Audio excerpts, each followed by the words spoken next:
வெற்றி கழகத்துடைய தலைவர் அதனுடைய கட்சியின் கொடியை இன்று அறிமுகப்படுத்தியுள்ளார். அந்த கட்சியின் கொடியில் 2 யானை சிம்பல்களும்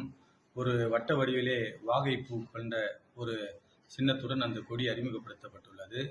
அதாவது 1968ஆம் ஆண்டு சிம்பிள்ஸ் அலாட்மெண்ட் ஆக்ட் அதன் பிரகாரம் எலெக்ஷன் கமிஷனில் 2003 அன்று ஒரு அமெண்ட்மெண்ட் எடுத்து வரப்பட்டு 2004 அதில் நோட்டிபிகேஷன் கொடுத்து, அதாவது யானை சின்னத்தை அசாம், சிக்கிம் தவிர